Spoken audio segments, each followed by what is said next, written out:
What if someone followed you for over a decade? Not just watching from a distance, but tracking your every move, invading your life, and building a prison just for you. This isn't a movie. This is the horrifying true story of Samantha Stites from Michigan, a woman who survived 13 years of stalking that ended in a bunker built for her captivity. Today, we dive into one of the most chilling stalking cases in the United States, a story that will make you question how safe we really are. Samantha was a young woman living in Michigan, building her life and career, when she first encountered Christopher Thomas around 2011. On the surface, Christopher looked ordinary. Quiet, polite, someone you might pass in a store without thinking twice. But behind that normal exterior, he harbored an unhealthy obsession. At first, Samantha thought his appearances were harmless coincidences, running into him at the grocery store, the gas station, even her workplace.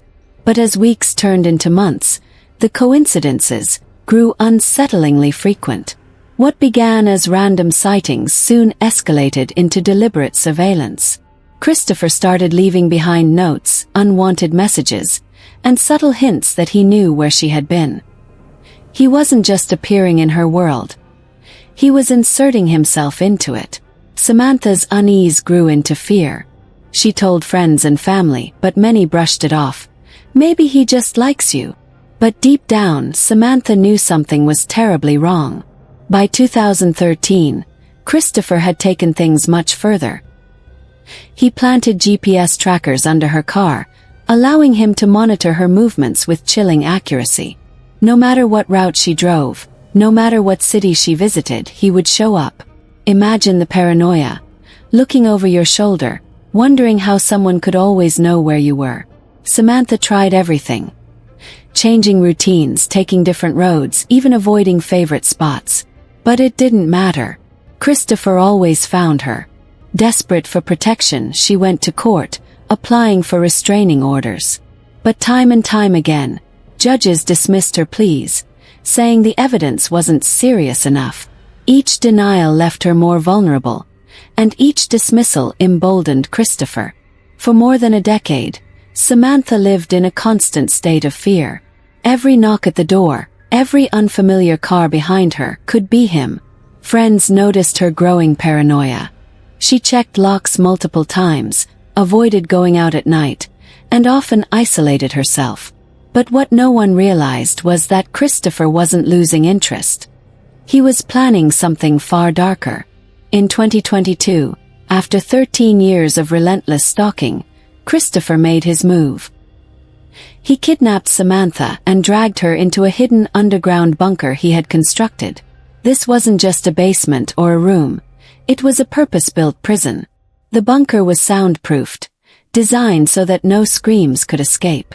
Chains and locks ensured she couldn't break free.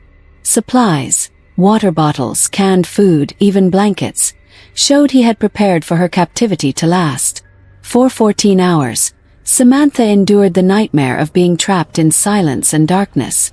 Imagine the feeling.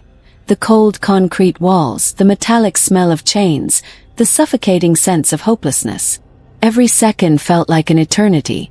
Against the odds, Samantha found a way to escape. The details remain harrowing, but her courage saved her life. She alerted the authorities, who finally saw the terrifying truth of her warnings. Christopher Thomas was arrested, ending years of torment. In court, the evidence was overwhelming.